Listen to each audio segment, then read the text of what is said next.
you're not Caucasian, then no bread, no water, just meat. That's all he wants. That's all he needs. Ding dong. Hello? Who the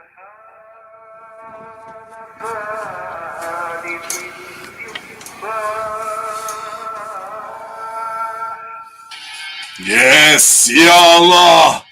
It's a perimeter breach. The Iron Dome has collapsed, and Hacker Hameen leads the charge into the Monday locker room. To break it all down, the latest news headlines and terror. Here, channelattitude.com, Hameen Media Group, rise and praise, Yallah.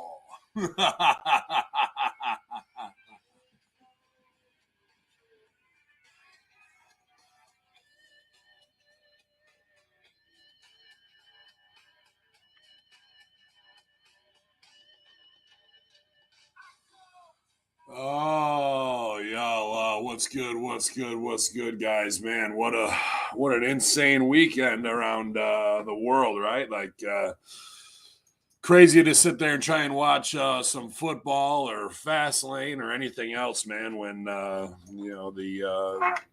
death and destruction of humanity just continues, bro. And you're trying to just live your life as best you can. And obviously there's people in the world that we don't know their plight to some degree, because to strike back like that, it's a tough thing. Like, of whose side are you on? And then even in America, as divisive as we are, here we are in New York City with Palestinian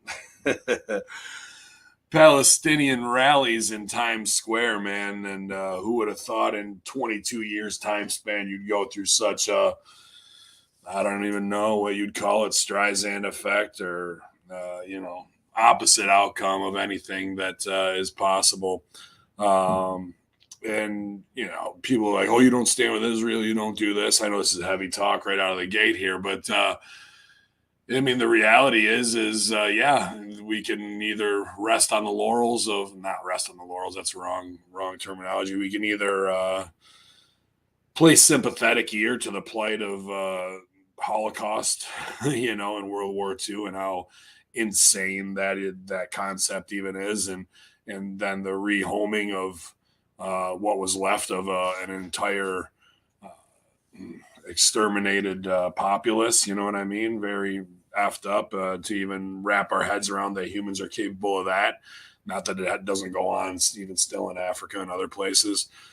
But then, you live long enough to watch the hero become the villain. And I've seen a lot of just insane colonization. And, you'd think the people 2 generations removed would have some aspect of respect for people in the plight that their people were in, but it doesn't seem like that. And it was more of, the persecuted become the persecutors. And how long are you going to sit there and take that and have your land taken away, your under lock and key with guns pointed at you that you can't even go anywhere, because this richer country says so, and they control all the wealth of the world with the Zionism. And then things like this happen that are unthinkable. But you're like, well, I see why people strike back. How long, when you're broke, you break. How long can you go with this? But then that's the easy on the surface level. And when you get to the conspiracy horseman level of it, we gave Iran $6 billion, they turned around and used it for this. The fact that the Iron Dome and the defenses around Israel are the most high tech in the world, that a pigeon landing near the fence or a cat walking will send it off, and they send recruits out. Meanwhile, this place was breached in 15 different spots, allegedly, and they came in on hang gliders and paragliders and dropped them. I saw guys dropping into what looked like a playground or a water park, fun park almost, fucking coming down on parachutes. Well, that means a plane had to fly overhead and got through. All these things lead to a lie-hop event. Let it happen on purpose, or made it happen on purpose. And like I said, the surface argument can go back to Arabs versus Jews and who's the bully and who's not and who's done terrible things to each other, and back to Yasser Arafat and the PLO, PLO style, Buddha monks with the Al, PLO style. Yeah, man, this seems like a never-ending fu since they got resettled there in the '60s, and even that was a Rothschild plan, that entire plan. So there's all this stuff that goes way deeper, but at the 2023 level, in the '90s we felt like we were at least understanding human beings, and by 2023, since we've been through immigration, George Floyd, Tea Party, fucking January 6th, you name it, right? I don't got to recount it all for you.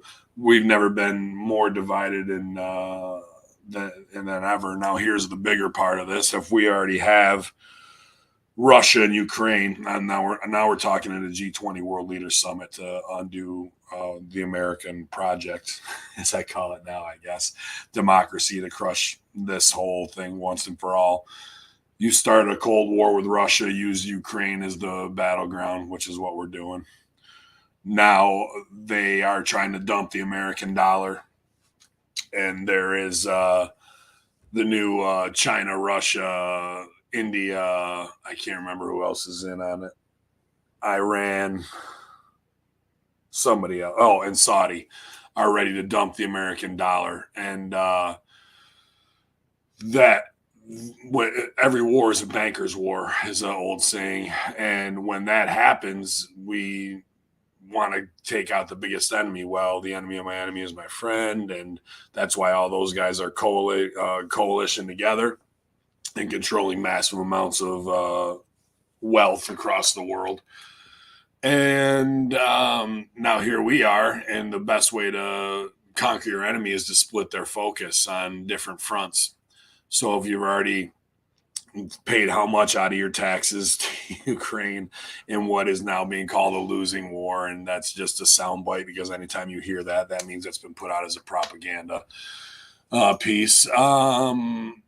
And then this pops off with Israel, and instantly is going to have effects across the nation with people who are already divided, plus the strong Jews of Washington, New York City, and LA that really control this country, and in a lot of corporations and a lot of stock in those corporations, if not being on the board itself. So right there, in America's a corporation, they're all going to be in on it together. Now, here comes part 3. I wouldn't doubt that China goes after Taiwan in the next 30 to 90 days. So now you're talking about wars on all fronts. Our focus is split. We're not really in any of them as a hot war, however we are, because CIA is running it in Ukraine, and there's American soldiers kayfabe there, and I'm sure there is in Israel too, and especially with, I heard 4 Americans dead so far, and who knows how many kidnapped yesterday, which is a Hezbollah, Hamas. That's what they do. They take prisoners because they traded 1,000 for one soldier. Israel did in the past. They traded 1,000 Palestinian civilians for one soldier that Hamas had. So now if you've got that many people, and I've seen B-roll footage again, who knows, it's all propaganda at this point, of like 2 and 3-year-olds to 4-year-olds locked in a cage that's not even 3 feet tall and 12 feet long, like 9 of them in there of hostages they took yesterday, little kids, man. Like, what the fuck are we doing in this world, bro? Like, who are we as animals, or whatever God you believe in, fucking Allah, or you don't believe in Jesus because you're a Jew and you believe in fucking Moses's old way teaching of this ancient shit. Like, that, I think it's time for an upgrade. If you're fucking taking 4-year-olds and putting them in a cage, your God sucks, your religion sucks, and you suck. At the end of the day, if that's what it fucking comes down to, bro. Over what? Some fucking piece of dirt where back in the day, 2,000, 3,000, 4,000 years ago, people fucking crucified Jesus in the same way. So now you're just proving that nobody gets any smarter. Everybody's addicted to gold, King Midas size, and fucking that the shit goes on and on and on, whether it was the Romans at that time or not. You know what I mean? It's just the same in our DNA asshole principle, as opposed to where you sponge, love thy neighbor, turn the other cheek, all that shit. And, you know, people say that the Quran's not an angry book and shit like that. Oh, yeah. You just fucking went into neighborhoods and started whacking out civilians. Now, I get everybody in Israel has to be part of the IDF at one point, but still, you'd think humanity, we could get beyond this fucking apish fucking killing of, I mean, it probably goes back to that time and just smashing another primate in the head with a fucking rock because he ate some fucking stick that you wanted to eat, you know? Switch my mic. Oh my. Speaking of upgrades, you guys don't like the SM58? Sounds like shit this morning. Sorry, Vet. I sent you the link, Vet. I mean, you want to heat on me in person, it's in your Twitter DMs. And then the other part of that is you got to sit here and watch fucking football and nobody sells anything because everybody's sitting on one ass cheek because of the corporate sponsors that are all owned by those same Zionists. So you can't even say our thoughts are with the people who've lost their lives and put that shit over, you know.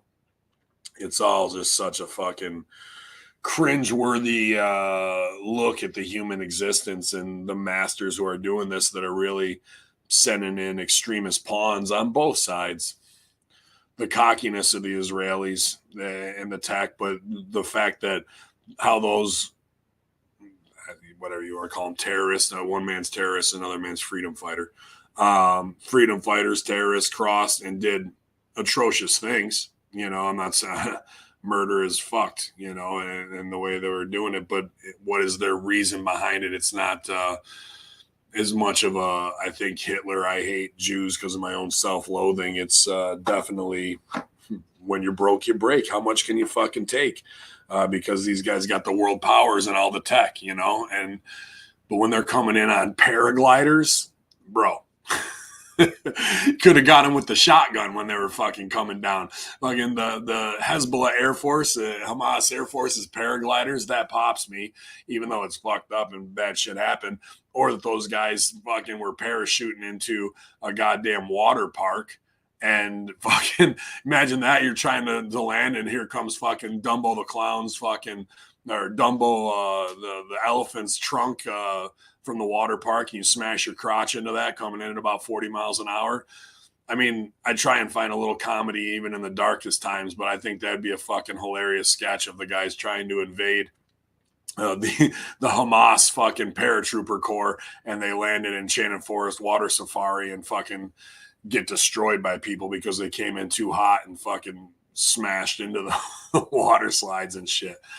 You know, so it's yeah, they had the Cedar Point throwdown. Mike Martin gets points on Cedar Point. But yeah, I know I'm just you know, running it here this morning, but to sit there and watch football and lose bets, and I got my clock cleaned yesterday on almost everything. Hopefully you guys did something. I know I didn't do shit. A lot of big upsets, you know, yesterday. And even while that's going on, like I got Twitter verse on, you know, what's up to the minute. And when I don't see new footage and I see repeat footage, now we're talking big propaganda. You know, it's just over and over and over again of the same shit.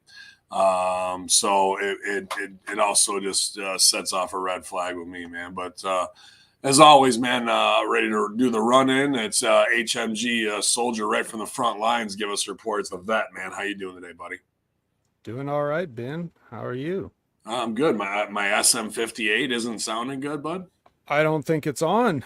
It sounds like I'm getting some acoustics that tell me maybe your PC or laptop mic is picking this up. Is it? That's what it sounds like. You don't sound clean like you normally do. Check here. I appreciate that. Default check 1 2. Y'all any better? You guys out there? It sounds somebody's saying it sounds perfect, yo Jimbo. I'm not sure.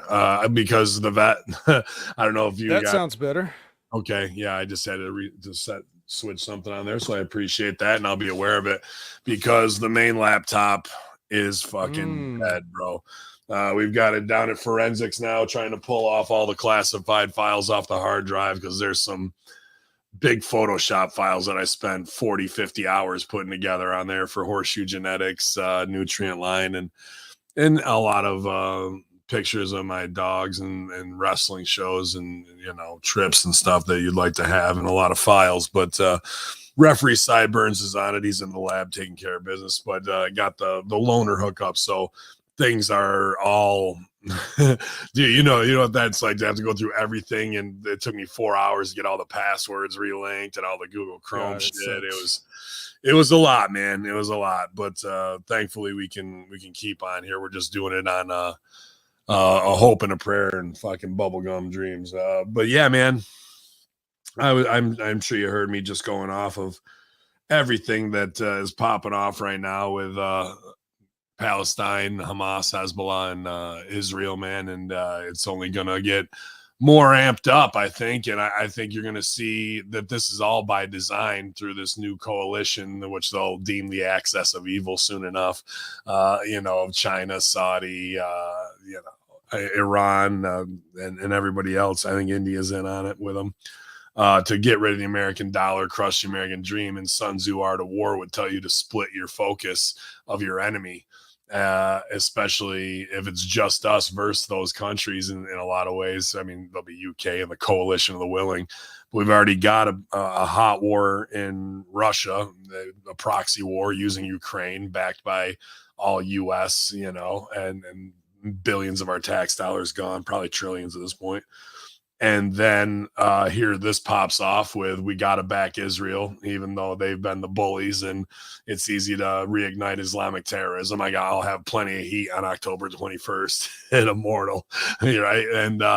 And I think the third one that we've been waiting on is China to fuck over Taiwan, and they'll be able to do it because our focus is split, and this goes back, you know, to, like I said, Sun Tzu and probably before Machiavelli level tactics. So interesting of what's coming, and it doesn't look like bright days of shiny, happy people ahead. You know, to sit here and watch football while all this is going on and the plight of humanity, it's just like, what the fuck are we? I thought we came from a generation of weed, sex, hip hop, understanding, you know, like, and now we're back to some shit that feels like turn of the century, World War I, World War II shit, like, to that people that don't know, you know what I mean? Like, his accent's different, kill him. Like that's where it feels like we are as as humanity. But the reality too, on the conspiracy horseman side, is it's all top level bankers using these people. Doesn't matter if it's immigrants getting shipped to New York City, you know, people in Ukraine, or people that were taken hostage or killed yesterday. It's all pawns in a way bigger game that you don't have any control over. They're just going to keep doing this shit. And now I think the other big part of that too, I know I'm going on, is how many fucking guys have come across the border in this, our borders being so porous, and are set up to do whatever Hezbollah, Iran has armed them to do to cause the next terror play here to shut things down. And you'll just hear the words, it was a huge failure for the intelligence community, just like in 9/11. And I've heard it in sound clips the last 48 hours at least 20 times. So that's just how they quick write it off. But the reality is they're all in on it, and they're letting it happen, and they'll let people die just to advance their new world order agenda, bro. Well, to touch on something that you said about what are we as humans, you know, is the fact is we've always been this. It's just that we have new toys to play with. Yeah. That's really the only difference. Yeah. I mean, when Yeah, it was a stone, Yeah. when it was a club, you know, when somebody invented a sword, when somebody invented a gun, we've all had these different ways that we wanted to wipe each other off the face of the earth. So now we're using all these fun tech, you know, plans and other Yeah. things to really disrupt, you know, all the shit that we made up out of thin air to define things. Yeah, or be religious sects in order to do that. But the big work of it is that the Iron Dome was turned off. These guys came in on a paraglider. Like that pops me, bro. Like that they could even fucking do that, and that they breached the wall in 15 places where this is insanely the most high tech. You even get close to 300 yards, I think it is. They have right to kill you and smoke you, and there's no unprotected spot like Texas, Arizona, like shit. This is armed guards, razor wire, fucking underground. The field trembles even coming from trucks and stuff from miles away and shit. Like something big is going on here with a LIHOP event. Let it happen on purpose and to kick this shit off, bro. And like I said, how the fuck can you give a shit about the Broncos? After that, you're sitting here. I just felt like an asshole. Haven't even watched football. I'm like, dude, this is fucked. It's fucked, Yeah. But I think we got something. I know Retro Rocker Review here is being sarcastic. U.S. has nothing to worry about. Millions of unchecked illegal aliens flooding in. It'll be okay. Yeah, and we know it's not gonna be. And now. What's coming next, man? Is this going to be the Red Dawn era? Is it really going to be that? Am I going to be living up at camp trying to get this signal out with the fucking 308 cock locked and ready to rock wherever I go? You know what I mean? It'll be interesting. So my advice to them, don't attack during winter. You're going to get fucked over. You have no snowmobiles and no snow clothes. You are not going to make it in New York. So maybe it will be Arab Spring, but it's just crazy to see Palestinian support in Times Square, and then here's all the Jews that really own New York. After 22 years after 9/11, that shit is going on there. That's insane to me, bro. Yeah. I've got nothing to add to It's all good. I'm sorry. Well, I mean, we got to switch it up because I don't want to stay on this all the time because we easily could. It's the Monday Locker Room, and I didn't watch Fastlane. I went Good out for to. you. Thank you, buddy. I went to the Uptown Theater in Utica, New York, a theater that's being redone, and I'm very happy for them. They're teaching improv there. The current management came from Improv Olympic LA, and they brought that back here to Utica. And there's it seems like a good little community they're building there. And my mentors, Stephanie Weir and Bob Dassey, along with Rich Tallarico, a group known as Trio, were there, just masters of improv. Stephanie's probably the most well-known from her Mad TV time. And I think Rich Tallarico wrote Parks and Rec, if I'm not mistaken. I'm not one of those like spin out shows, maybe 30 Rock, I can't remember. And just master level improv, and got to tell them how much their guidance changed my life, because I was in random acts in Fredonia in college. Your mom goes to college, and they came out with Second City Tour Co. and did one of these shows, and then seminar with us, and I had a really good day that day. And they said, you need to go to Chicago if you really want to do this shit, because you're good enough to do it. And that was what set me in that motion for the next 6 years. Out of that, I brought friends that would end up getting married, friends, Nice Peter for Epic Rap Battles of History. Like, all of that never would have happened had they not tipped that domino of me in motion that way. And then from there, when I met Ed Ferrara and he told me, go south, young man, to Louisville, which set me in the motion of this. So it's incredible, those key moments in your life of mentors or somebody guiding you in a certain way, and to get back to see them 23 years later. I mean, I saw them plenty in Chicago when I lived there, but be able to tell them just thank you, and that you were an integral part of my journey, and it might not have happened if A, I didn't listen, but B, you didn't tell me, and they were tickled with that, saying that it made their day, and how much that means. And I have my students who I appreciate, and we appreciate Rip in the same way, but I lost friends young, and it's important for me to say those things when I get the opportunity. So that was a really cool Saturday night, and they absolutely killed it at the show. And to do high level improv, you have to see it done so you understand it, and the light bulb goes off. You just can't do theater games and be like, I'm an improviser.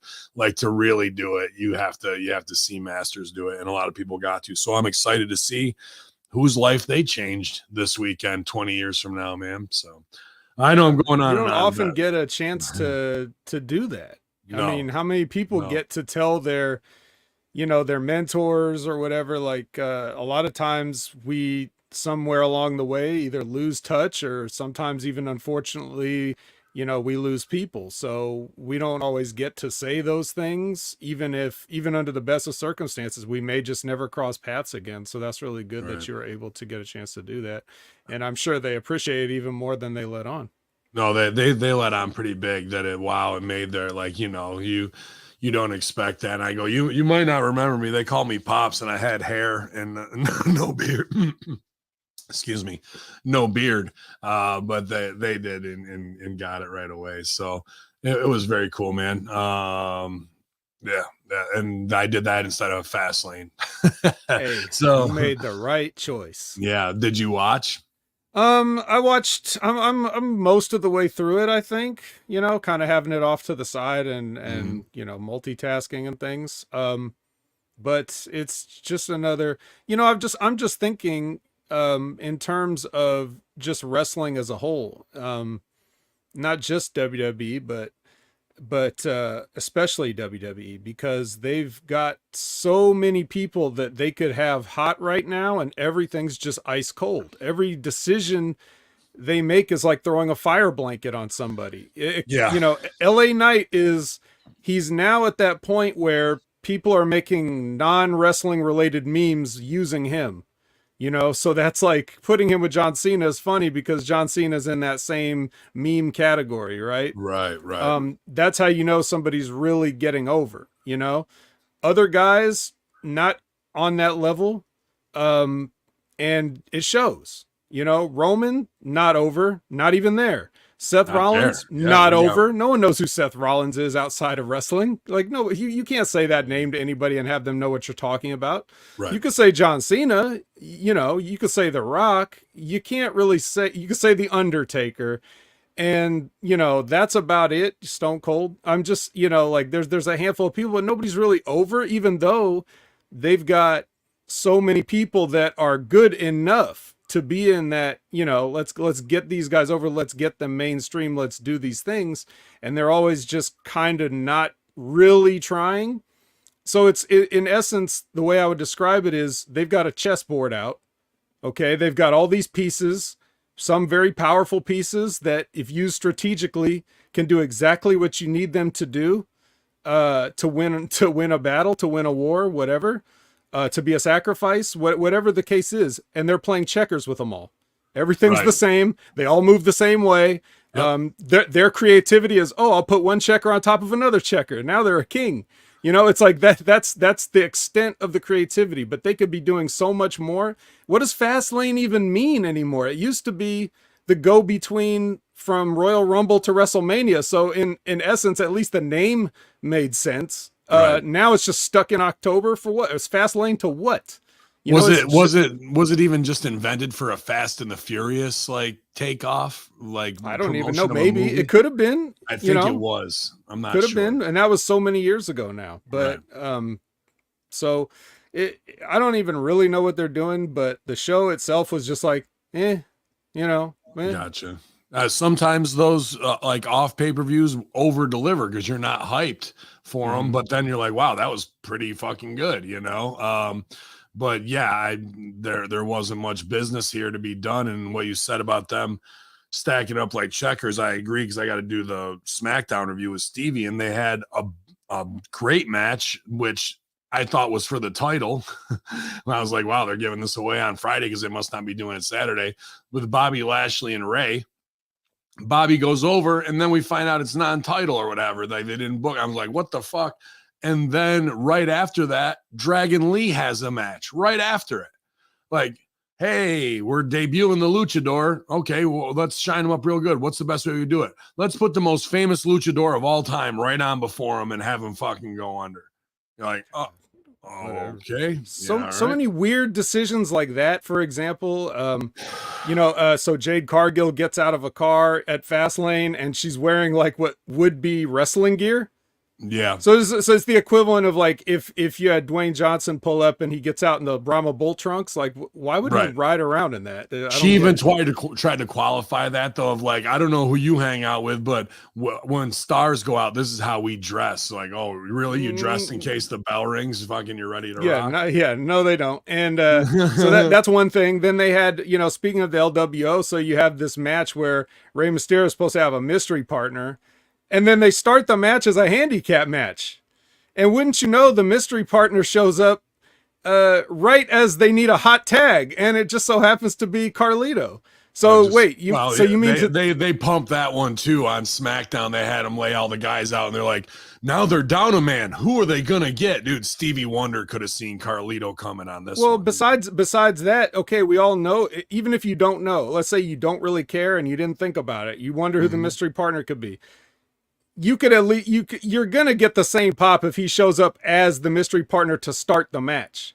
If you mean to tell me you're gonna start the match as a 3-on-2 and then have him run in the middle with music and everything, like, sorry, I'm late, guys. My flight got delayed. Like, what are you, John Cena now? Like, what the fuck is going on? Why do they think? How would they get so bad at this? I don't know. If we go back and watch 20-year-old shows, would we be saying the same things and we just didn't care back then because we didn't know shit? I don't know. I mean, I was pretty critical. I think about watching in OVW when we were watching tape. There's always been this, like, it looks good, it looks great in replay and recap in 2.5 to 3 minutes. It makes great sense. And if that's all you were to watch, you'd be like, okay. But if you sit there and watch all brutal 20 minutes of that seg, and you can punch so many holes in all their stuff, why? There's no reason to have those holes there. Why are you setting it up there? It's maddening. Right? It's mad. It would be easier for them to just be lazy and be like, all right, let's just do the basics, and here's the mystery partner, whatever. It would be so much easier and lazier, but it would still make more sense. That they're trying to create artificial excitement by making things dynamic. Yeah. Like you're trying to have a dynamic atmosphere when you actually are literally producing live TV in a dynamic atmosphere. It doesn't feel like a living, breathing world because you got all these people milling around backstage, not interacting with each other as part of the programming, but actually interacting with each other as a shoot. They got to have conversations. They got to do side business for the .coms and all these other things. And there's so many things that you could use to create your TV show and make it interesting. They're trying to manufacture excitement, and it's never exciting. It always comes off as cliche and tired. They don't need to. Like, Carlito gets over in the promo, where's the backstage, and here's our partner, and he comes in and the place pops, right? And he gets over and does a little of his bit. Instead, they go, no, what would get over? If he came out Spirit of 76 style in the middle and did the run. And you're like, then these other guys look stupid, and we know they have a partner, but they're like, oh, our partner's not, like, they think that false dynamic, like you said, building something, it'll pop more. They don't weigh that against the reality of we're all going to look stupid, Yes. They just, it's got to stop. I don't care who it is, Michael Hayes, Bruce, whoever's making these decisions, or the guys who aren't we all going to look dumb? At least, hopefully somebody's saying it and they're like, no, shut up or we'll fire you. Like, no, the guy's just like, that is the right way to do it. No, it's not. Ridiculous. But Jade Cargill, that you only get one chance to make a first impression, and that's where they leave it. And then she's got to put some Twitter quantifier out afterwards. That means we missed. That means we were in the wrestling bubble and we didn't fucking understand what it needed to be, or we didn't talk it out the right way. And it's just a quick F you to Tony. Things along those lines. Right, exactly. And then finally, Shinsuke Nakamura once again can't beat a guy with a broken back. So who can you beat? Yeah, Why don't you just quit? You right. might as well hang it up, buddy. You can't get it done now, so see ya. Like, should have done it with what was it last? Not Last Man Standing. That was this show. Whatever the one was before that he had the chance to go over on him, he should have beat him there too. And they missed. Like you said, Seth isn't over as a household name, so him losing, if he's got a bad back, Shinsuke's the perfect guy to take it off him and do that, and then you can build somebody else to take it off him, and then they can come back around when Seth's better and do the fucking fatal 4-way or what have you. Just makes no goddamn sense whatsoever, man. Really. So. Yeah. Even if Seth's not actually hurt and they're just using a historic injury, they're still telling us that he's hurt right now. So whether he is or isn't, that's the story they're telling, and they're fucking up their story. Yeah. Hey, I'm hurt, but I'm still that good. I'm that much better than everybody else, even hurt. So you're really not that hurt. You're not that hurt. Except you couldn't, you at full strength, you couldn't beat Cody with one arm, but. Right. It's insane, bro. It's insane. The stupid justifications that they're putting out there, no doubt. Big shout out. We're 24 strong this morning in the chat room. I know some people had to leave for work, Todd Brantley and others, but y'all appreciate you guys hanging with us. Let's just see. Oh, my man, the Hammer, Charles the Hammer Evans in the house this morning sent me a delicious breakfast pick that he was cooking up over there. I had to join him real quick. Big shout out to you, Hammer, this morning, buddy. And a lot of great shares this weekend. Seeing big interaction engagement at Hameen Media Group, clips from Kaz. So I really want to appreciate Kaz, and I reached out to have Crowbar on. I think Crowbar may be joining us on the Friday locker room if the stars stay aligned this week. So very excited and thankful for Kaz for doing that, and excited to have Crowbar join us. So another big week here at HMG, man. It's awesome stuff. So y'all, oh man, all these goddamn pop-ups on WrestleStink.com. But obviously it was going off on everything World War III wise, so I'll talk about my brother at arms here. Muhammad Hassan, performer, calls anti-American WWE character Vince's baby. Mark Copani was recently a guest on the False Finish. Wow, I'm surprised at that. Where he delved into his brief controversial mid-2000s run as Muhammad Hassan. He recalled Arn Anderson and Jim Cornette first approaching him about the character. He said no idea where it was going to go. It was Vince's baby, and Vince wanted to bring an Arab heel back into the WWE, said Copani, who's of Italian ancestry. Yeah, I was going to say that if you didn't. Previously performing as a cocky sunglass-wearing Mark Magnus in Ohio Valley Wrestling before being repackaged, Copani recalls Cornette saying that the only way he would become the born-again Hassan was to go away for a long time to maintain kayfabe. Cornette banned him from TV tapings for months. It felt like forever, he said, calling the period the worst part of the change. Copani received a main roster call-up shortly after returning to OVW, filming his vignettes for the Hassan debut. He called the early days working with WWE quite the experience and quite the blessing, noting the period was surreal and served as a wake-up call about his road in life. Repackaged and debuting as Hassan wasn't what he thought his career would look like. He said, I thought I was going to be The Rock.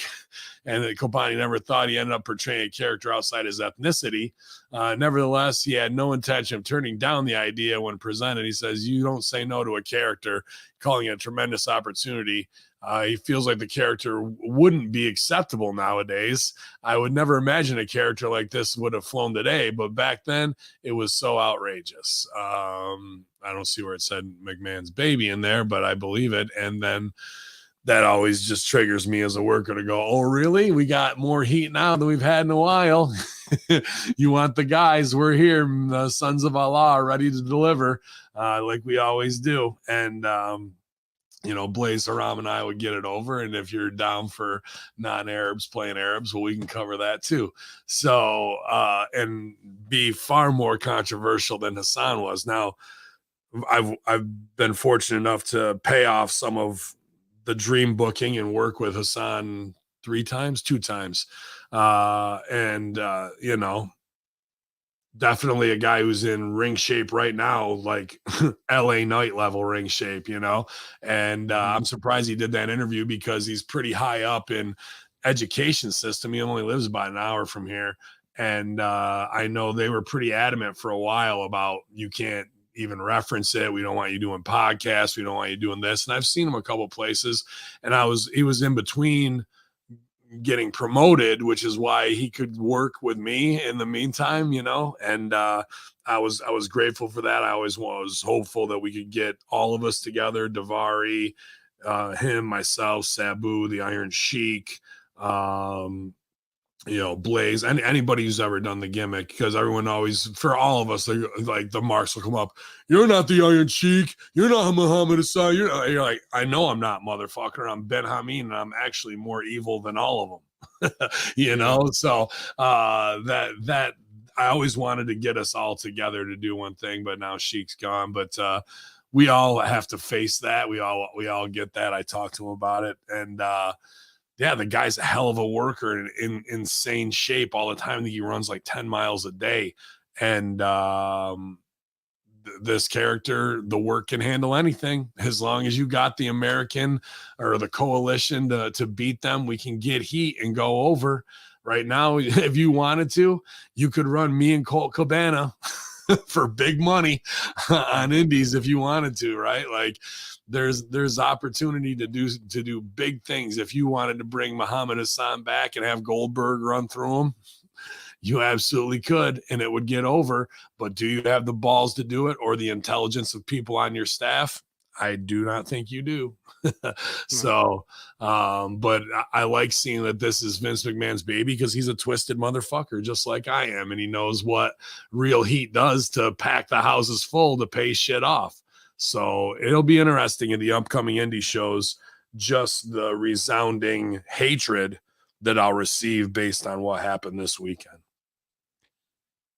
I think Mark Magnus was a guy that was just, no matter how you look at the way they handled everything, he was just so, I guess green is the only way to say it at that time. Yeah, like he could barely run the ropes, when he was starting in OVW, and it's just a little much. It's something that like it would take a more seasoned guy to be able to fully pull off. But even if you had a seasoned guy to do it, it's the WWE, so they're going to fuck it up, right? I mean, just look at the mentality of like, but at least they were doing happenings, like things they didn't do with Retribution. They were doing right there. They had the guys show up all in black, like Alox and Martyrs Brigade guys, and do the kidnapping shit. Like and that's exactly what ended the gimmick and got him kicked off of. The London bombings and all that is what fucking and nobody told them they couldn't do it anymore. They just didn't do it, right? Because that's just how they are. Somebody told them. if you had anybody that had any sense or any logic or any intelligence running things there, then we could make things work. Unfortunately, now it's like wrestling is obviously phonier than ever. So the more you try to bring real shit into it, this is the same thing we keep talking about, you and I. It's the more you try to bring real shit into it, the more it sticks out like a sore thumb because of how phony everything around it is. So it's almost just, you're just introducing bad taste into what's already phony. So, but just the mentality of like, we need an Arab. Well, this guy's Italian. I don't care. Or hey, we need a Cuban. Well, this guy's Iranian. I don't care. So you had our good friend Armando Estrada, ended up doing the Cuban gimmick. He's from Iran. Before that, right after Muhammad Hassan got called up, he did the Sheik gimmick, because I think they were going to plug him into it. He was the Sheik at OVW before he was Armando Estrada. Yeah, and he switched it up. So he didn't want to, I don't think he wanted to do something like that. So he made a completely different character, and they wanted that. But that's what I'm saying. Like, that shows you how they're not even keeping tabs on their own developmental system. And at least it's a little bit better now. You could see that they are paying attention to NXT. So they're trying to, have some synergy with it. But back then it was like, it was either Jim Cornette or somebody talking about something that Jim Cornette told them, where he said that Jim Cornette would give them a list of all the people from most ready to least ready, and they would always call up the people on the bottom. that weren't ready. That's some good rib. Yeah, man, but you don't say no to character, especially if it's coming from Vince. And that was interesting and high level. But the thing is, whether it's the network executives that answer to Israel that wanted that pulled, or just somebody saying, well, you know, advice wise inside the office, if you want to do damage to a certain group or ethnicity and that, you give them heat, but then they get beat. That's what people are looking for. That's the PTSD payoff of what's going on in the real world, and how wrestling can echo that. That's the same way that fucking Looney Tunes racist cartoons paid off. You never saw Tojo and those guys going over in the fucking cartoons. Like they made fun of them at the end, right? So like I said, we all expect there to be some woke culture of like, oh, I wouldn't make fun of that person's ethnicity and da-da-da anymore. That's just wrong and racist. And it is, but so is breaching people's border and murdering 600 of them and taking 1,000 hostage or whatever it is, right? Like, this is where we are as a society. So why can I not have a Russian wrestler, a fucking Arab wrestler, and a Chinese wrestler come together and fucking be the evil empire, bro? I'll tell you why. Because if you have somebody that's, you know, breaching borders and killing civilians, then to have somebody on television that may be tangentially related to that get a schoolboy 1, 2, 3 is not going to pay off anything. That's why. It's not enough. That's what they're going to do. They are going to do that. It's going to be a schoolboy 1, 2, 3 on the Arab terrorist character. Well, that's it. There will be no payoff ever. It's so all you've done is remind people of horrible atrocities, and they didn't get a payoff. It's great. That's what would happen. Pay it off. I would actually do the Mankind bump off the Hell in the Cell to pay it off if the business was done for 2 years the right way, right? Like, well, I would expect no less from you. Like, I would be like, roll up. No, we're not doing a roll up unless he puts a grenade in my pants or something. I don't know. Like, pineapple surprise. Yeah, blows my nuts off.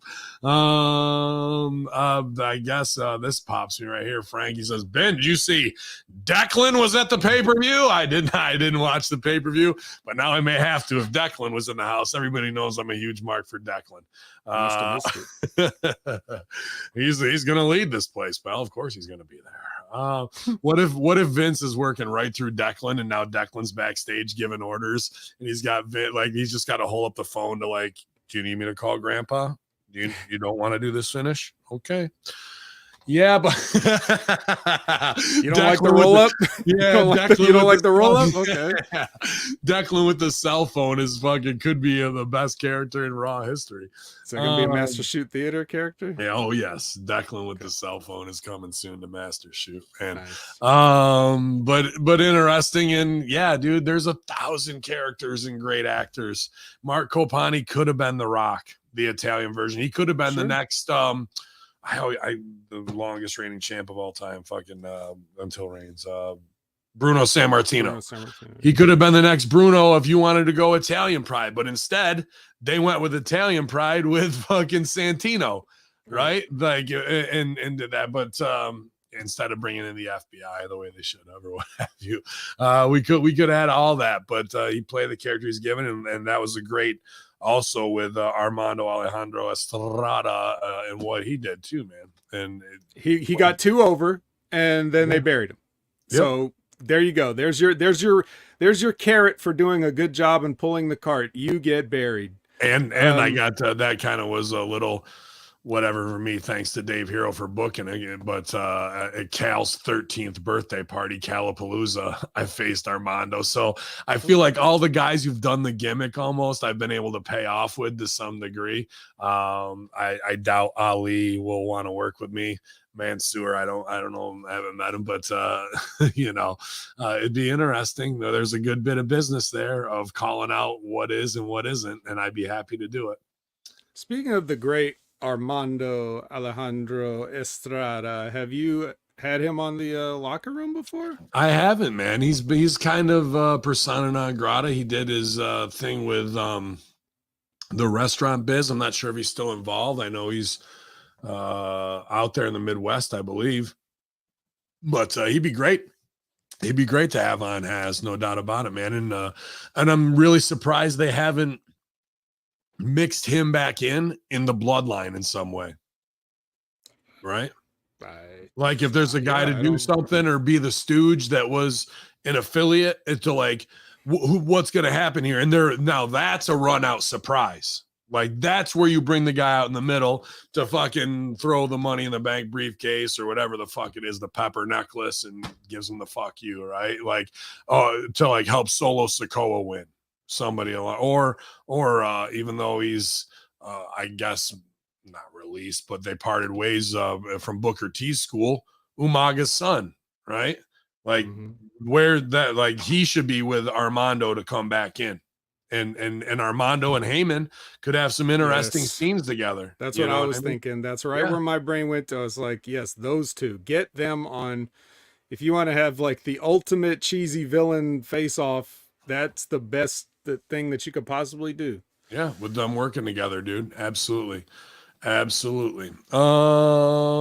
We talked Jade Cargill earlier, but backstage course claims Jade Cargill won't be the last young AEW star to make the WWE jump. Source said that the competition means older talent from WWE will sign with AEW while WWE takes AEW's younger talent, such as Cargill, into the company. The source called history repeating itself.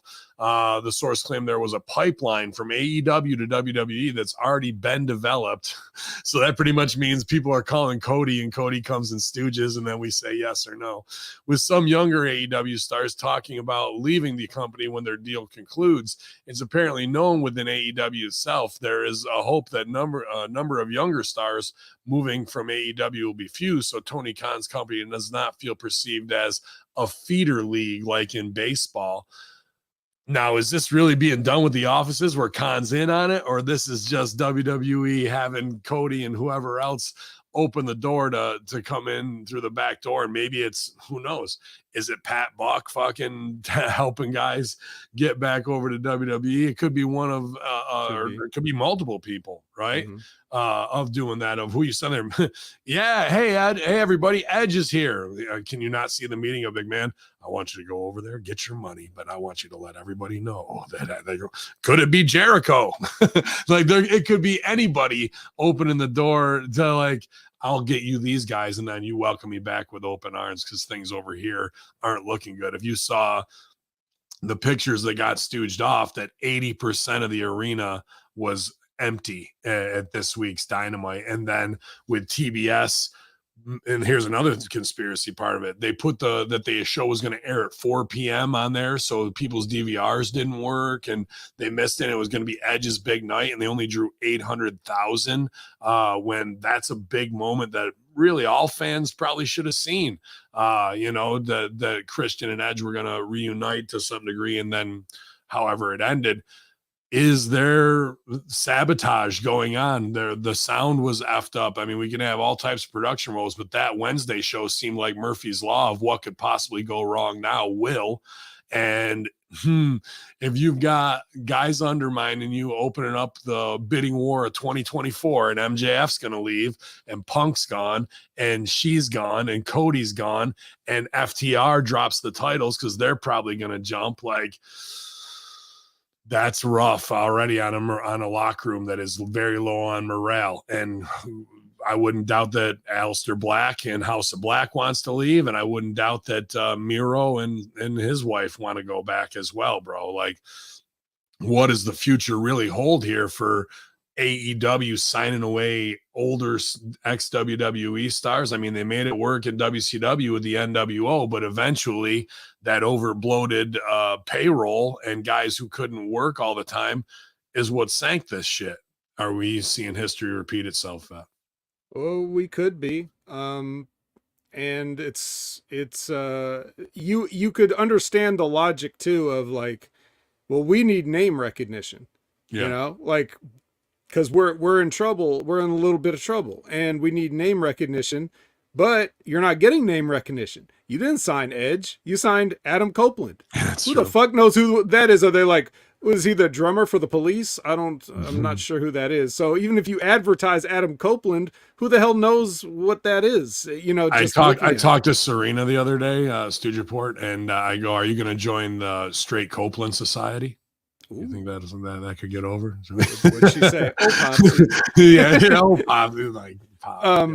Yeah, so like I get it. And again, AEW has an embarrassment of they've got a whole chessboard that they could be playing very strategic games and doing Mhm. good programming with, but again, everybody's marginalized. They're playing checkers. I don't even know if it's checkers. It could be Candyland.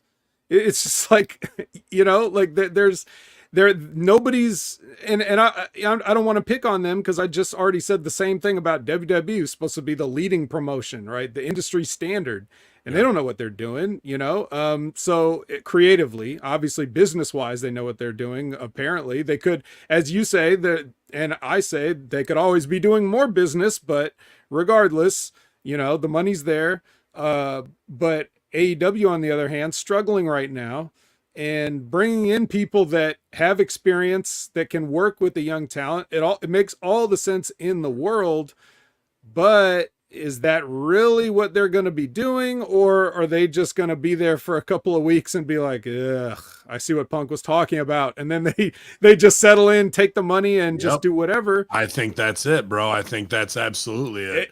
Once a week is still pretty good compared to 4 times a week. So and then in Edge's And case, Vince might have sent him over there to get paid and pick pockets because, hey, I don't got much for you, but you can go make $7 million. yeah, Go but make it, bro, but and draw money off. that's a question too. How do you not have much? Yeah. You seen how they dropped the ball just from okay, it was good the Royal Rumble return, and I believe he was one of the guys that got smashed, stacked, and pinned by Roman. But after that, there was a lot of terrible shit. Do you remember the greatest wrestling match of all time? Do you remember that? No, I forgot. That's literally what they were promoting it as, the match between him and Randy Orton. It was like a half cinematic, whatever ridiculous, bullshit thing, and just a bunch of nothing for Edge, who did all that work to come back from a career-ending injury, and you tell me you have nothing for Edge?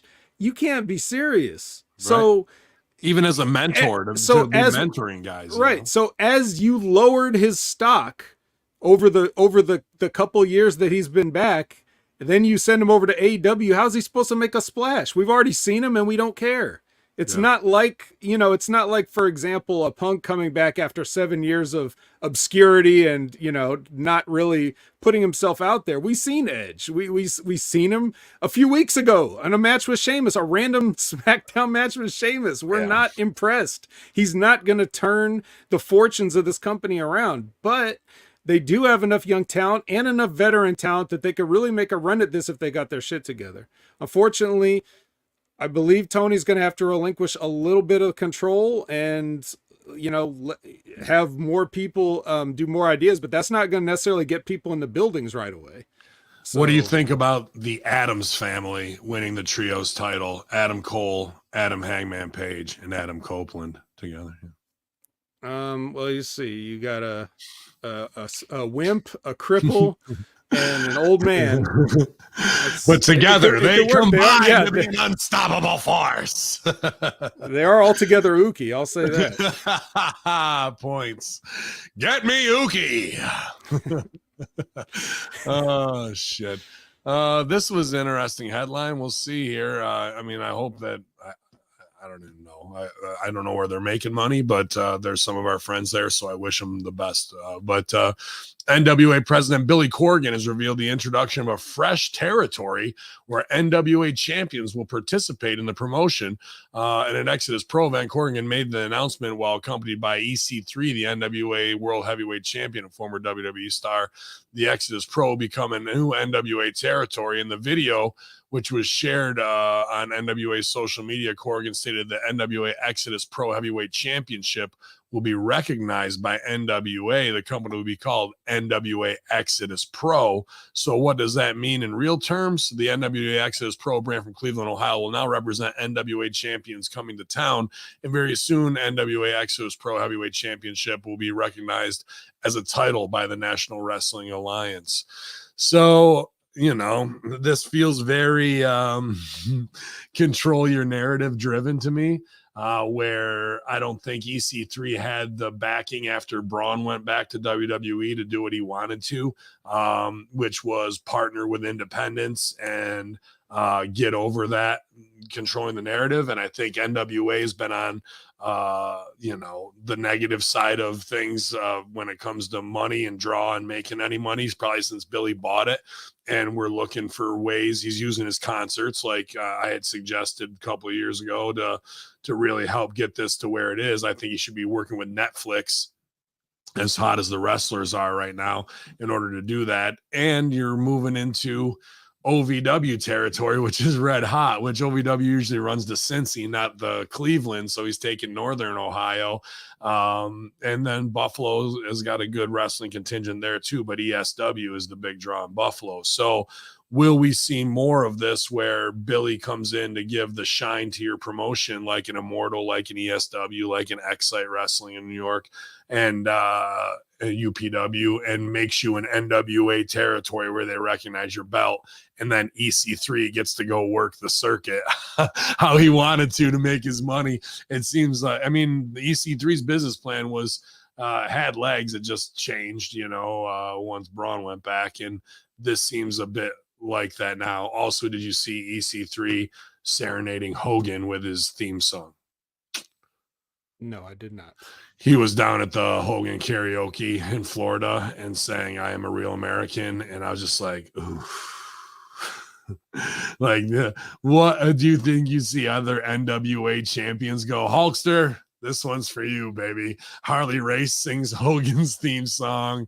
Maybe Dusty could have got away with it, but I don't know, man. That for me is like, oh man, come on, you're now's your time to shine. That's not the one to do.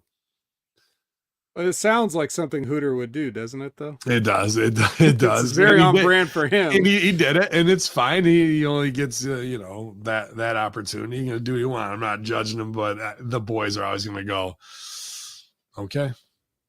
Yeah, that's our job. We're supposed to rib him. So it's an interesting idea for the NWA. That they could possibly expand. Yeah, he's right. Stevie's right. He's a tough guy. Sorry, Stevie. We apologize. We apologize. But NWA is an interesting entity because so you have all the legacy, you own the rights to all that sort of stuff pretty much in terms of the belts and everything. And you got a decent little program, right? And it's free. You can watch it on YouTube, and you can watch, their weekly shows and follow along and everything like that. And then recently Corrigan made that comment about we're in position to be the number 2 wrestling company, right? And I'm sure a lot of people, as I did, scoffed at it. So let's see why. I just went to their first I typed NWA into YouTube because I wanted to bring up their page. Wow, first you're gonna get Eazy-E. Right. So when I saw 867,000 subscribers, that's a pretty good number. Oh wait. let me go to the actual NWA page. 267,000. Not quite a lot of subscribers for somebody that, remember, now this is, are you on Twitter? Are you talking Twitter? On YouTube. YouTube. Okay. Where it's just their primary platform. Right. Remember, that's 267,000 people in the world, because anybody anywhere can watch this. Anybody can subscribe to this, and they can see it. And what that tells me is that not that many people are seeing it. So that's a case of what we're talking about with AEW, where it's like, just because they turn their creative around doesn't mean that's going to translate into asses in seats or views on television, which is what counts for them. But even at a social media level, like, NWA is not putting up impressive numbers. So It really comes down to the key word here that we're talking about with all these people: Tony Khan, Billy Corgan, Scott D'Amore, whoever's in charge of these promotions and everything. That's the key word: promoter. Are you promoting this? Yeah. How are you expanding this? You just, for some people, for somebody like NWA, it's as simple as, we're on YouTube, watch us. It doesn't cost you anything. You don't have to subscribe to anything. You just go and watch it. And Well, it's only an it's hour a an week or awareness 2 hours a campaign, week. right? Like going into Cleveland and announcing that you're working with an indie of that Exodus Pro's title isn't going to bring you how many people has Exodus Pro drawn? Maybe let's just be excessive indie and say 400, right? Good if they were good for them. And if Billy's there, maybe they drew 6. Great. But that's only 600 people who might subscribe to your YouTube channel. I think you laid it out perfectly. That is like, if we're looking at the whiteboard on the wall going, what are the major things that we need to overcome? It's not partnering with local indies to make them. It's getting this YouTube number from 267,000 to 2,670,000 over the course of the next 6 months. How do we do that? Well, I'm Billy Corgan, one of the fucking world's greatest rock stars, and I should be able to call and get somebody from YouTube on the line in order to get me in the algorithm and to do some quid pro quo exchange where on the Smashing Pumpkins fucking channel, they're going to give away a free concert. I've laid this out with Netflix plenty of times of how his show could get on there too. And just the fact that they don't have a social media person apparently that's focusing on that and how do we add X amount of subs and even are we at every Comic-Con? Are we at everything with a QR code to send them right to it to say subscribe, get our numbers up? Or what promotions are we running for free? How long swag? is Tyrus champion on Fox News? Yeah, dude, like that's a problem. Like that we're not the call to action isn't anything more than subscribe to our YouTube channel and get it out there. We need to get 1 million subs. Like people want to respond and interact in that way. Yep. Instead, they're kind of embarrassed where it's like, oh, we only got 267,000. Don't bring it up. And you got to look at it the other way. You got to go, we've only got 267,000. You guys are missing out on the best wrestling product that there is. And, to get and call to action to get those subs up. And then we're going to see some value difference in what they're doing, man. So I don't know, like good for that indie, but the focus is in the wrong spot. Just to put that in perspective, for the number 2, the person is in position to be number 2 wrestling company. All Elite Wrestling on YouTube, which they don't run their shows on YouTube. They put clips and other things on there. 3.87 million subscribers for All Elite Wrestling. And for WWE, forget it. It's like 100 million or something like that. It's astronomical compared to what you're doing. And no one's trying to say that you're going to catch up to either one of those, but you can't. If you can't get people's awareness up to free shit, how the hell are you going to make any money expecting to buy stuff? Even if you're in my town and you're doing a show, I'm not going to pay money to do that when I can watch your show on YouTube for free and I still won't subscribe to it. We need a former NWA. It's worth paying Ric Flair to cut the promo to tell people to go subscribe or while he's out on there, you know what I mean? To get that over and definitely get this over. Happy birthday to Big Stevie Cool. You guys go to at BWO Stevie or Stevie Richards Fitness or Stevie Richards Wrestling Analysis on YouTube and leave him a great birthday message, man, and tell him not to work out too hard because he's getting new equipment. He was on some goddamn lay down pull-up machine the other day, and then he was running on too steep of an incline. Then he was practicing Stevie kicks, and that's just what he wants to do. I'm glad. I know it's what he wants to do, but I don't want him to overdo it, and be taking himself out of the game, man. But I'm glad to see him, living life and doing great things, man. But I'm going to send him a cake emoji live on the air. Do it, man. Big shout out to Big Stevie Cool. Happy birthday, buddy. We love you. And don't hold it against me when we got to do SmackDown Live after this. Details of Vince McMahon's agreement to pay legal fees for WWE stockholder lawsuit.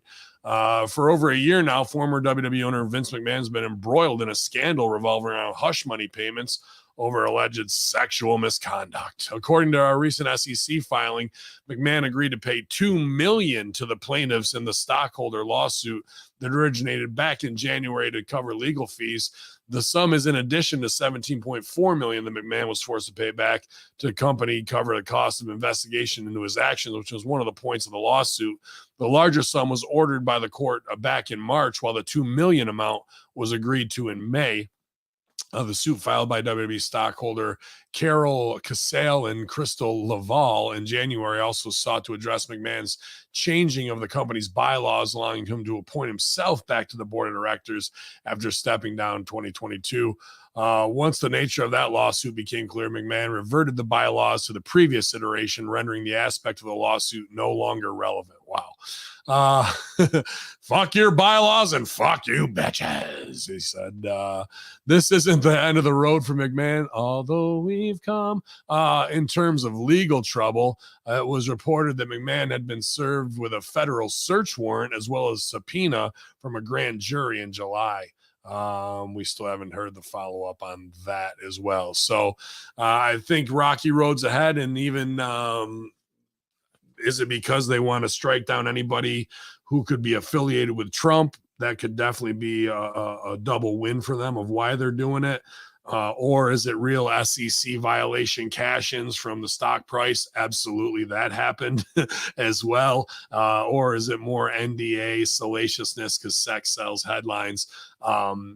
Any way you slice it, there's three things that would make Endeavor, the new owners of WWE, go, we can't have you on the board right now, and remove you from that. And I think Dana White is in that same position of not being a top board member, decision maker, because slapping your wife around at the bar on camera, not a great look, Briz. Having millions and millions of dollars in gambling issues over the years, not the best look, a liability, right?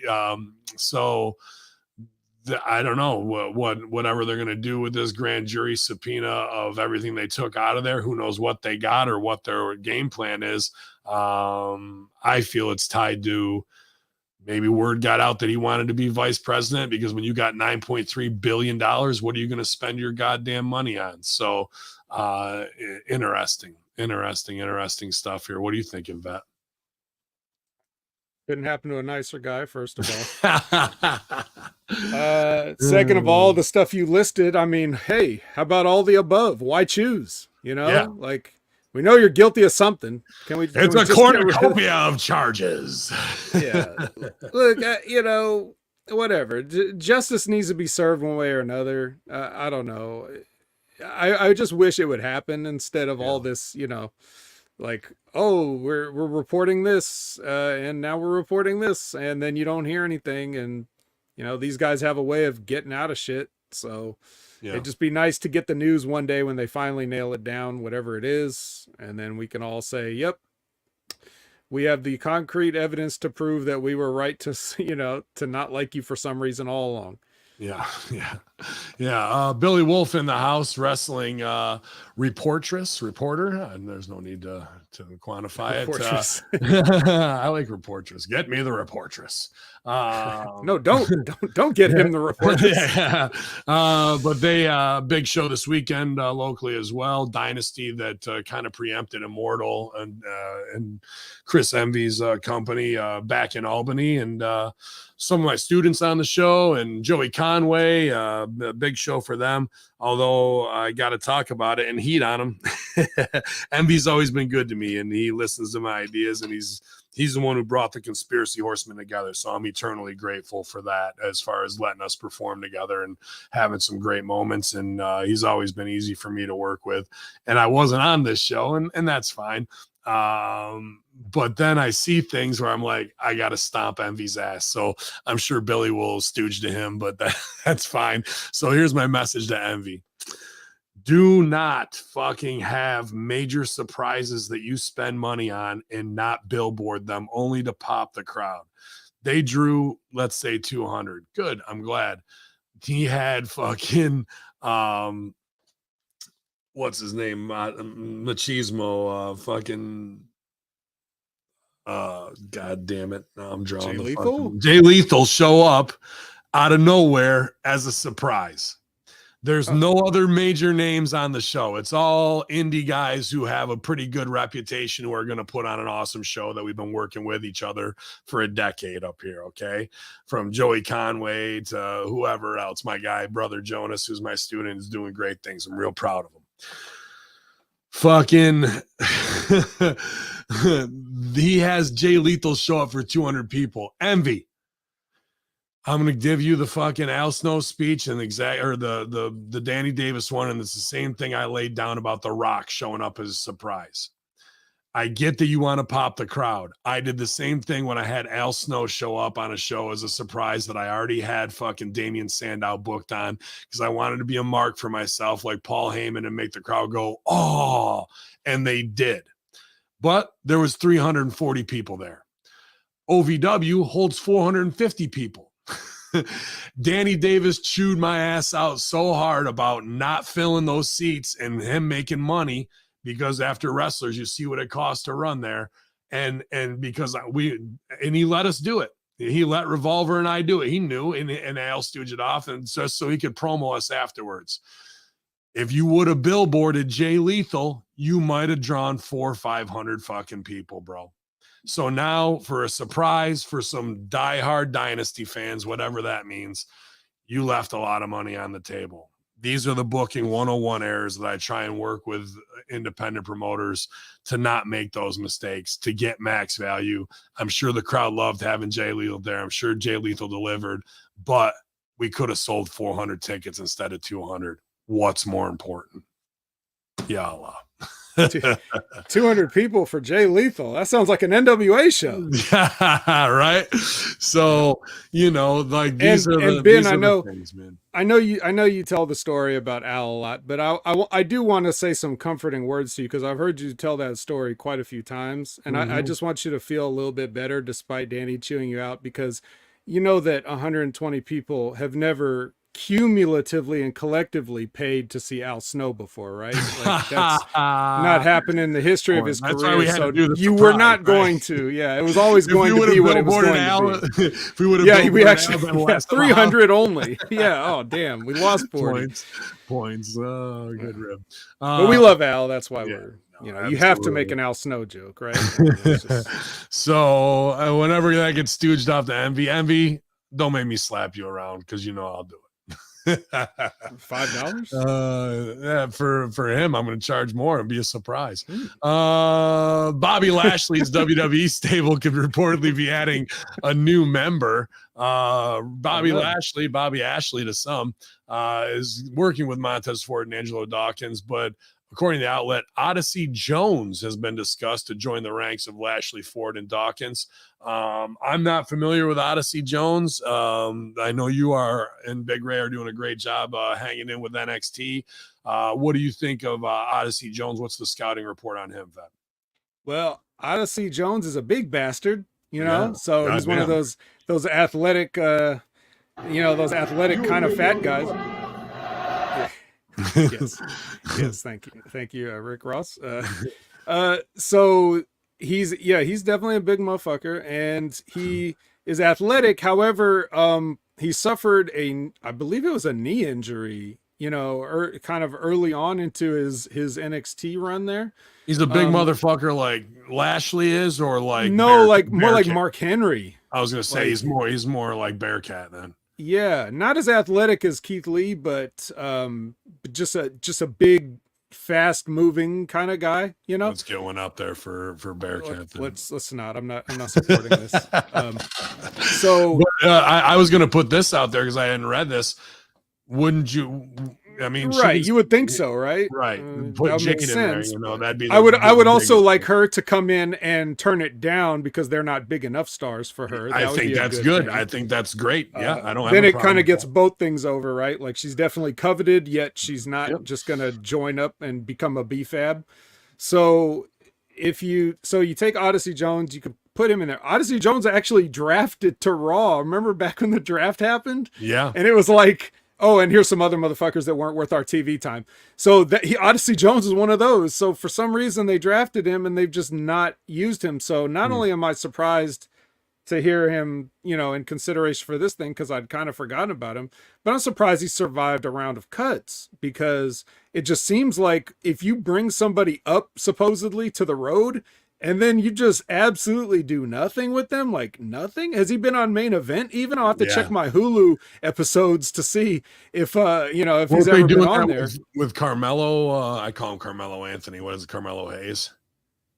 They brought him up and he was in the crowd, then gone. Yeah, and I can understand making an appearance because they're cross pollinating like the angles and stuff. So Right. like, yeah, making him a thing with Baron Corbin, I think, or whatever it was. Um, but yeah, Odyssey nothing. So uh, I don't know. He could join. You know, it again goes back to the checkers laziness of like, you know, or as Stevie would talk about the oh, I'm sorry, Tony Gurria, right? Oh, It's, yeah. oh, Hey, you're a you black are. guy. These are black guys. You guys should be Exactly, a group. right? Right. You know, like, oh, that's as far as you thought about it, huh? This guy That's has it. no identity whatsoever other than being a black guy. So put him with a. They don't mean, even have a name. We that's we what keep calling them the LWO Hurt is, Business. right? They're not even that. They're not even No. the Hurt Business. Speaking No. of which, Cedric Alexander's still around, just not cut and losing on Raw. Yeah. Why? Apollo Crews not cut either, right? Like Not even on TV. What is not- going yeah. on here? Yeah, something strange, right? Just people laying low, or else Vince is that racist and that senile where he thinks there's like 4 black guys, but he thinks they're all the same person. Like he doesn't realize that he's got all 4 of them. Could be. But then again, you have to wonder: is it really Vince? Because you can almost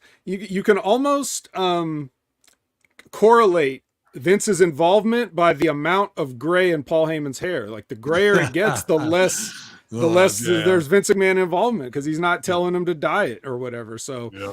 could Vince be phased out? You No, know? I Who told him knows? go on a diet, not diet. God damn, nobody listens. God Update on talks reportedly taking place for a potential Matt Riddle versus Jake Paul fight. From our man Ross the Boss Vermin. Hopefully you're doing well, pal. Matt Riddle was one of the multiple WWE stars released in the wake of WWE finalizing its merger, but according to the Observer, Seltzer, representatives of the former superstar and representatives for Jake Paul are in very preliminary talks for some kind of exhibition between the two fighters. According to the report, it'll be up to Paul and his representatives if the fight happens or not. No words given on what form of combat the two will engage in. I'd like to see pistols at dawn. With Paul becoming an established name in the world of special attraction boxing, Riddle with an MMA background that puts him at a disadvantage in traditional boxing, especially against an up-and-comer like Paul. Riddle's not been able to negotiate any kind of professional wrestling contract until December 20th, limiting him to more traditional combat sports. According to the Observer, there's been interest in from other wrestling companies, but Riddle carries considerable baggage as the wrestler, not only behavioral and substance abuse issues, but also had allegations of sexual assault levied against him. Yada yada yada. Yeah, man, I don't know if that's the draw fight or not. I'm sure Riddle's looking for that healthy paycheck that comes with fighting a Paul brother at this time. Usually there just needs to be some type of heat. So I don't know, Riddle's nice guy stoner attitude versus Jake Paul. You kind of almost got to mix in the dissing him because of his behavioral issues and the porn stuff and the rehab stuff. And that's what makes it a Riddle story of a comeback to try and beat Paul. But these fights are worked. So why would you let Riddle beat Paul? You know what I mean? So I don't know. It just, it seems the roadmap here isn't clear to me. Well, I mean, Riddle's not always a babyface in real life.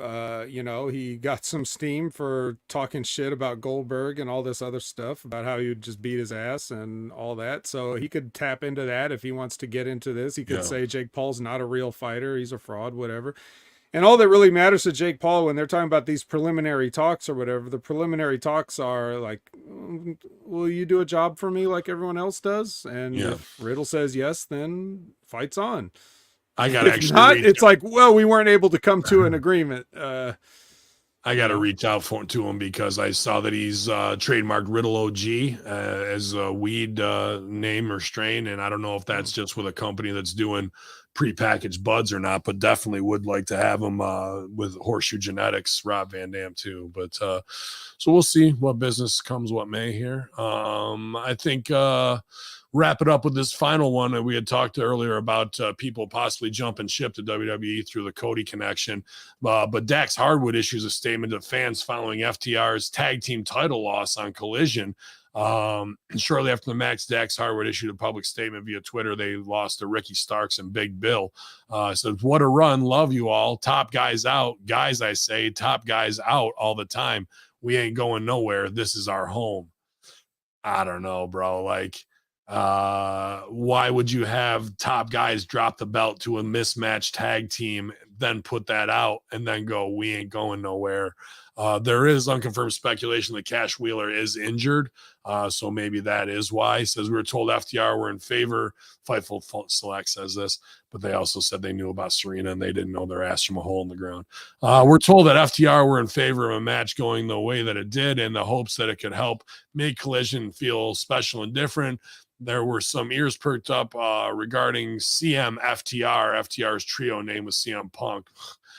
Being trademarked by Dax Hardwood, but several sources pointed out that FTR could use the name outside of AEW or in New Japan Pro Wrestling. Bro, if you're trademarking CM FTR, now here's the rib. Are they going to fuck with Punk in bringing him back and they think they're going with him and then they keep FTR on ice just to fuck with him for leaving and some of the shoots they've cut on WWE? I could see FTR getting used as like a little power play or to keep those guys all like looking over their shoulder, or maybe they'll just bring them back and use them and bury them possibly too, to show that they act like they're top guys, but really Kofi Kingston and fucking Woods are top guys, right? Like, or the Viking Raiders or somebody. So interesting, but I think they're definitely ready to go back. And if Buddy's injured or Cash Wheeler's injured, that maybe wants to have that little time off to get whatever he needs done for when he can come back at maybe Survivor Series or Royal Rumble or whatever it is. And when you do top guys out and drop the belts in a quick 5-minute get over to a tag team that doesn't work together, that is pretty telling. What are you thinking on that, Vet? Well, there's actually a lot of intrigue behind it, the match itself. If you want to hear what I thought about the match, I would direct you to this week's episode of The Wreckage, because I pretty much covered it in depth there. And I recommend it, even if you only want to skip to that part and listen to that part, Sure. to care about that, because it was very interesting. But as far as all the other political intrigue outside the ring, I think it'd be another indicator of who's really running shit if they were to jump back over. Because if Vince McMahon's still running shit, they ain't going. If Triple H is running shit, they will. Yeah. So that's a great if they point. end up there, that'll tell you that, and Paul Heyman's hair will tell you who's actually running the day to day. Or on the next level of that, Vince will let Game bring them back so they think they're over. Then Vince steps in and puts them back in the clown outfits and has them fucking doing Jingo Jango. Maybe, but I would still suggest, even if he wanted to do that, he's got other bigger fish to fry right at the moment to worry about those two fucking guys. Yeah. I barely worry about those fucking guys, and I have to cover their matches, so not really thinking about them too much. But that's just one little thing.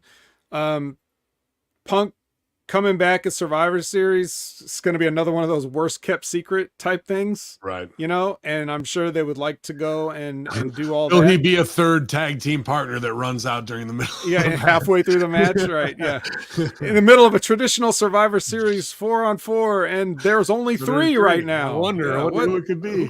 Who could be here in Chicago? Yeah, it's Cole Cabana or Scotty Goldman. Yeah, no, but yeah, so that's interesting, but they could just as easily stay in AEW. What's interesting about the booking of that match too is that Young Bucks recently became #1 contenders and did the little face-off thing, and now all of a sudden, no, we're not. So who knows? It seems like all that business is shot right in the ass, doesn't it? I do think that Cash was hurt. I feel like I heard that already. And I can't remember when it happened or where it happened, but it could have been a reason where then here's the problem. Like, they're just dropping belts.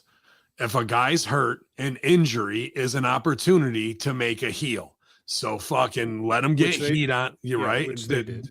They did get heat on them. They crushed them. It was like 4 minutes, if that. Okay. They crushed them. And I thought, you But know, did they get heat on the injured part? That's what I'm saying. They tossed Cash out of the ring, and he stayed out there for the entire match. They slammed him through the table, and just took him out of commission. I mean, like I said, you can hear the rundown on Wreckage, but basically they ran him over.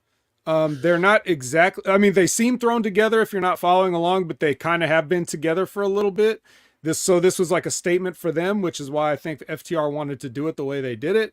What would be really great booking is if now the Young Bucks take their number one contendership and they get run over too. Because that way they'll really put these guys over, and it'll really make the tag team division interesting to see, okay, who's going to dethrone these guys that we just assumed were thrown together or transitional or whatever. Now they're actually killers. Who's going to beat them? Then you make things interesting over there again. Are they going to do that? Of course not. They're not going to do that, but they could.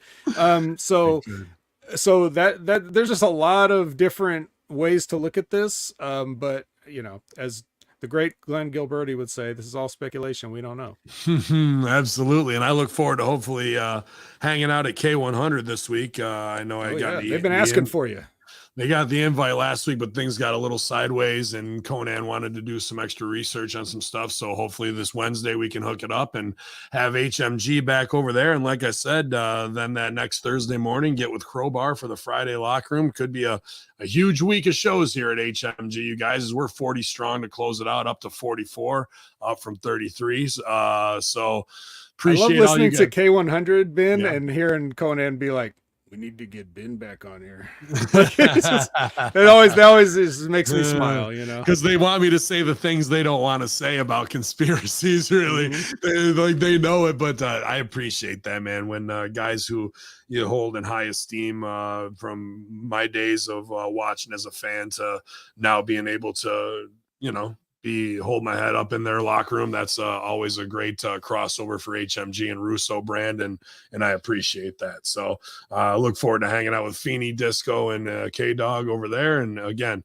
more Friday Veteran Locker Room is going to be very, very cool. I love these crossovers, Cafe de Rene, or even working Kenny Bolin. He wants me to come back over there, or vice versa. So just trying to make the rounds, but also trying to get my cannabis off the ground. And there's only so much of me to go around, you guys. I mean, there's a lot. I try and pack it on, but my next show is October 21st in Cobleskill, New York, at Immortal Sons of Allah. Just announced to go over there and beat the shit out of everybody, because it's going to be heels over strong. You wanted the October surprise. Well, you fucking got it. So be ready to deal with it. And absolutely check out the Vet on the Next Level review with Big Ray, hanging out with the SmackDown guys, Enroy, Ams, my man DJ Mass Effects on Collision. Everybody just putting in that extra work, man, here, man, on the wall at HMG. And I appreciate all the producers and hosts, and Kaz for doing all the clips and uploads, man. Really great to see that crossover. Even April Hunter hanging out with Russo on Chicken Necks over there, man. We all grow stronger together, I think. And absolutely with Stevie Richards' wrestling analysis channel. Hopefully he takes it easy on some of these workouts, but great content coming out all the time, you guys. So thank you for watching it all and sharing it all. That's what helps us grow these numbers. I actually put out a double episode of The Consultants last night with alleged emails from the network executive and one from Shane McMahon. So get that at patreon.com/Hameen Media Group and check that out as well. So Vet, what else going on? Anything, man? Anything I missed?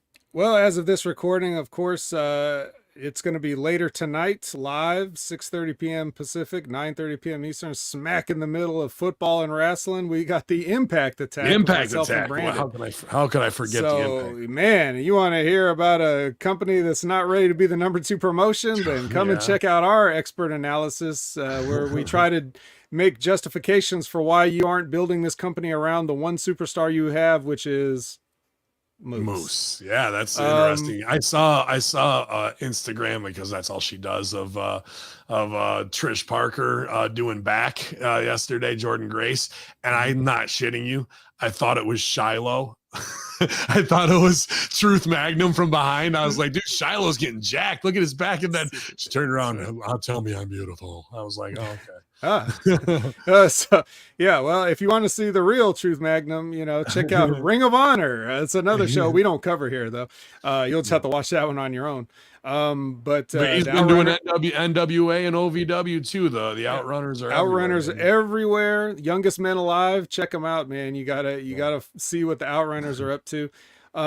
Check out Wrestling with Rip Rogers, who have had absolutely. We've had Turbo Floyd and myself on an episode of Wrestling with Rip Rogers simultaneously before. They had Turbo and Floyd on there. Yeah, they had Turbo, Floyd, and Vet at the same time. So it was a great show. But check them out every week at Friday at noon, Concrete Time. And then you've got so Impact Attack tonight, Monday. You got Wrestling with Rip Rogers Friday, Next Level Review Wednesday. Banger week. Wreckage Sunday. I mean, too much vet. We need to get a little less vet on the shows, please. Yeah, well, I don't want you to get burnt out, man, because you're an essential part of the team here. But you do what you want to do, and everyone loves all your insight as always, man. As analytic and critically thought out as any pundit and worker in this business, man. I'm so happy to share the mic with you and get my mic corrected. Thank you for. I'm trying to play chess. I'm trying to play chess with the chess pieces and the chess board. Okay, yep. No Candyland here. We appreciate it, and everybody hanging out. Hey, go see Declan for your finish, or don't. Is he in the email? Yeah, he wasn't. Yeah, I could probably get his Indiana State University start opening up back doors for Declan. Right. But y'all, on behalf of the vet, Hacker Hameen, you know what it is. It's the Monday Locker Room. First of all, don't tell me what to do. I tried, but